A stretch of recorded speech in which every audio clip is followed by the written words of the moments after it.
Azienengo hausnarketa egiteko, parte hartzeko, aurrenak aldera ikan badima dago, eta bestela, alaiz da bilok, polako errepaso ideia txukun batzuk, o burutu zizkiguna kontatuko ditugu.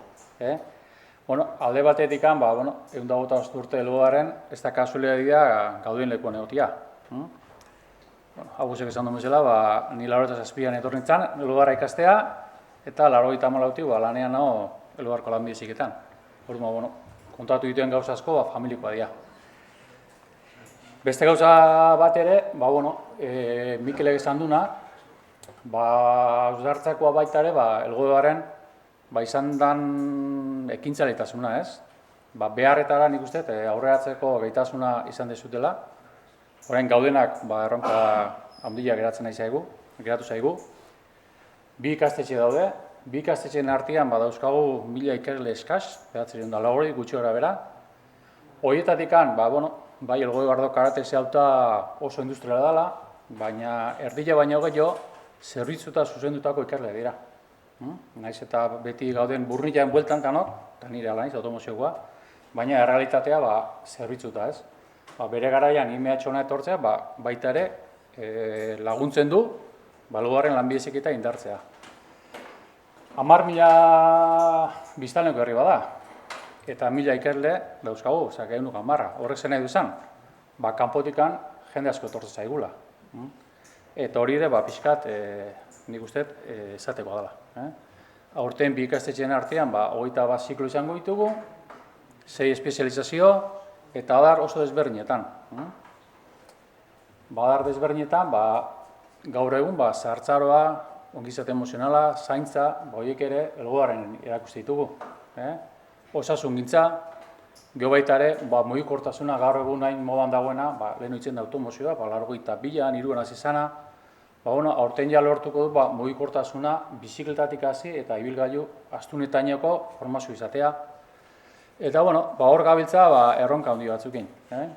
Momentu honetan, jameka bezala espazio arazoa ditugu, horrek osasun gintzan aurten nahi gendun bultzada bat eman, arazoak izan ditugu, baina aurrera begira adar zerbitzutatik ere aurra egiteko asmoa ditugu.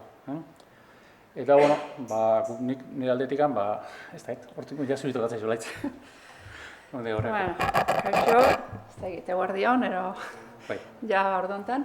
Bakarrik azaldu, aurten uik ikastaro hau kokatuta da pixkate ondago eta 5 urte hurrenian, orduan ipini ditzugun aurten ekintza desberdinak egin dugu, segiz esan iragana, oraina eta etorkizuna izena deuke, eta nahi behintzat aukera asko eman ditzi iragana ere zautzeko, Elgoibarko lanbide heziketa zautzeko, lan ere eukideu, baina aukera asko eukideu ere, ekintza desberdinak, enpresekin ekitaldiak eitzeko, ikasle horiekin batzeko, erakundeekin batzeko, eta nik uste ondikan badakagu ibilbidea, eta mekatalgoi IMH artean ere, lehen hau ere hitz egin da genukan, elkarlana eta bultatu behar genuela, baina urten aukera mandigu ere, gixaue egoteko, eta elkarre gehiago esotzeko, eta ekintzak eta lankidetzak bultzatzeko.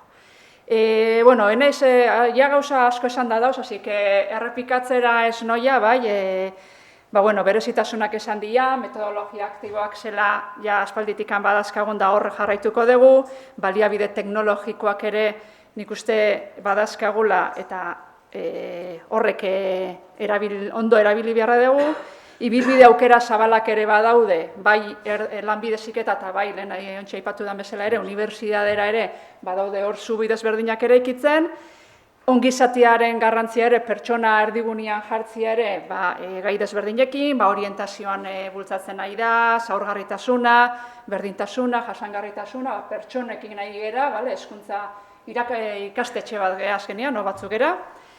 Eta, pixkate erronka moduan, zailtasunak, gure kezka eta erronka 3 aipatuko ditut, asko daude, baina 3 aipatuko duguz.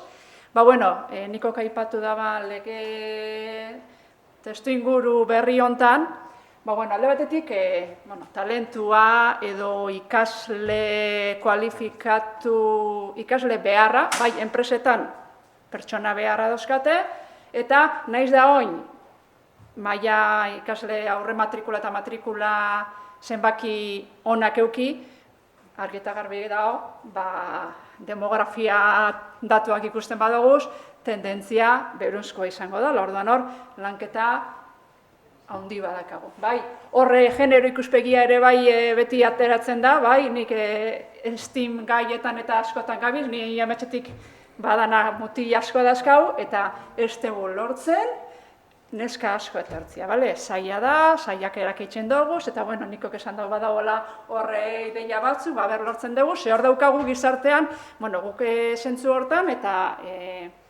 mekan segurazki psikolatutan guztiz alderantziz, bale? Orduan, gertatzen dena da askotan, nik ez dut esaten hemen erdixak neskak izan behar diala, baina askotan neskak izatiarren ja informatu bez da, itzen, ja ez da gure gizarte hontan, ja, ez gera ikusten, sektore batzutan, bale? Orduan hor, gizarteko parte handi bat erakartzeko badakagu, bale? Orduan, erakargarri bihurtu behar doguz, badaude ziklo batzuk, noiz da maila altua egon, ziklo batzutan jetxiera dazkagula eta horrei aurrein beharko dugu, orduan pixkat lehenengo erronka usatzen nahi naiz, baina da hori ez, ikasliak erakarri, eta gero kanpoko jendia ere bai, bale?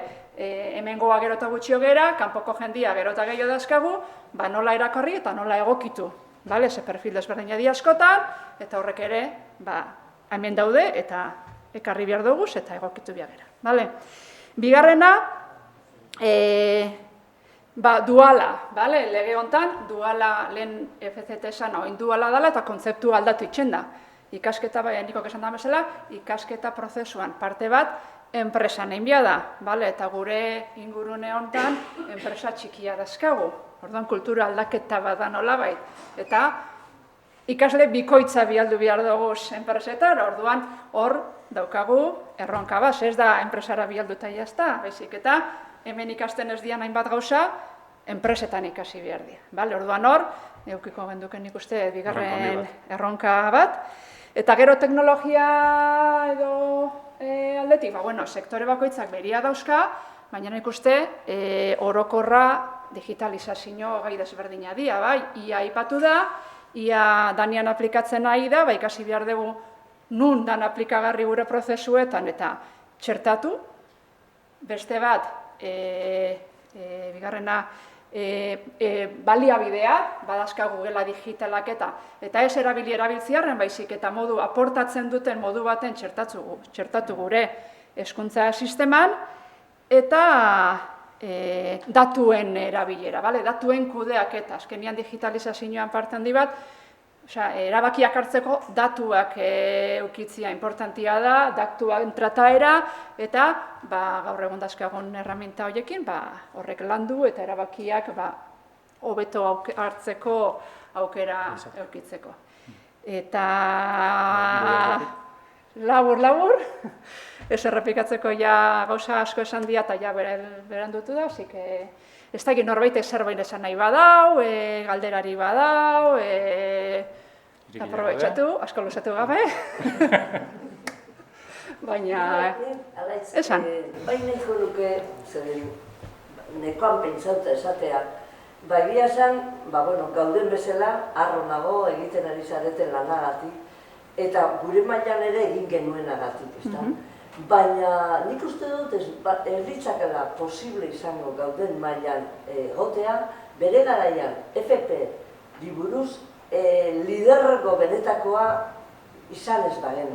Hau da, nire rekonozimento ondina, Jorge Arevalori, Iñaki Mujikari, zeren beraiek ez ziren, bere garaian egin zuten apostua eta gobiernoan egin zuten lana benetan FPA, porque guk ezautu genuen CFP izan genuen, eta gero CFP lortu dugu. Orduan, uste dut egun da honetan ere rekonozimento ondi bat berezi dugula bi zailburu orde horientzat.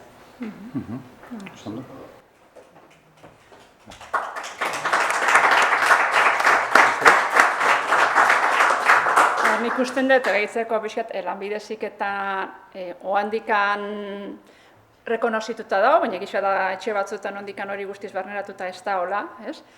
Eta ez da kasualidadia, ikasliak euskane gurtietan gutxitzen doia zen arren, lanbide heziketan gorutzigo diala. Orduan, horreia datu objektibo bada, esan nahi duena, lanbide heziketa indarra irabazten nahi dela.